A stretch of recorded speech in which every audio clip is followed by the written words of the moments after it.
District 202's top priority throughout the pandemic was planning for students' safe and eventual return to in-person learning. The district does have a team of administration and staff that has been working to prepare on how to respond to the pandemic. And that is really everything from the education of students, which is obviously the most important. Actually, more important would be the safety of our students and staff. One of the first things we did was educate ourselves. None of us have ever lived in a pandemic, so we didn't have an understanding of what it is we were going to experience, and we didn't have an understanding of what we needed to do to protect ourselves. So once we had an understanding of what we needed to do to keep people safe, we executed that plan. The district began preparing all 30 school buildings for in-person learning in May 2020. I will say when we returned to in-person learning, the school that our students and staff left in the springtime is going to look very different when they come in person. Once you walk in the building visually looks different. So there are signs immediately on the floor or floor decals where traffic patterns have been established. In addition to that, in areas where students may have to wait in line, such as the restroom, entryways and exit points to the building, there are floor spots letting students know where to stand so they can maintain that social distancing. Once you enter the classrooms visually look different. Desks will no longer be in pods. Students will no longer sit just at tables with large groups of other students. The desks will be spaced apart. In classrooms like a kindergarten or a preschool or some of our special education classrooms, there will be plastic partitions on the tables. And the reason for that is, in many situations, students have to do their learning at a table. So it's not realistic to expect a preschooler to spend their entire day at a desk. And so we wanted to be able to give them the opportunity to sit at a table with their friends and still be able to see their friends play and interact with educational materials, but not be tempted to reach over and grab their friend's material. We currently have hand sanitizer stations in buildings in which that is something we didn't have.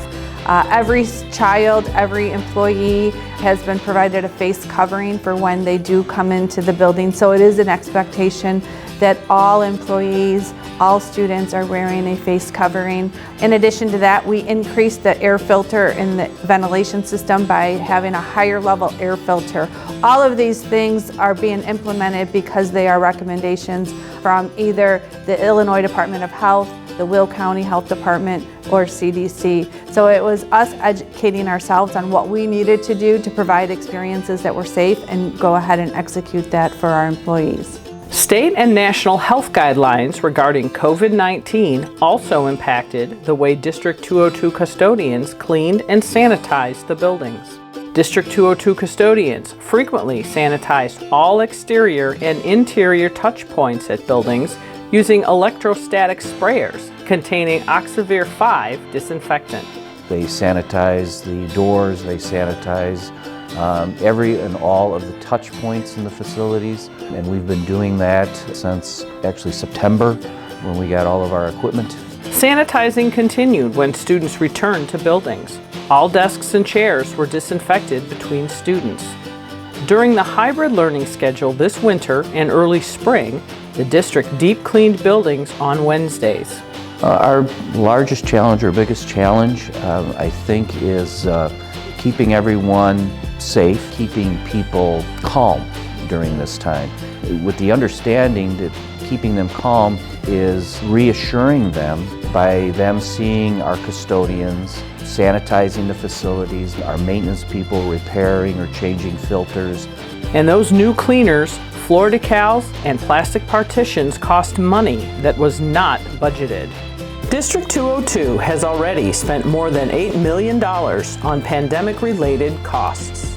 That includes the price of the computers, but then also over $700,000 of items like PPE. The floor decals were almost $100,000. All those little things have started to add up. The partitions for the desks and for the tables was over $360,000. So it's $8 million now, but that number continues to grow. After purchasing enough personal protective equipment, disinfectants, floor decals, and plastic partitions, District 202 was more prepared to finally bring students back for in-person learning after nearly a year.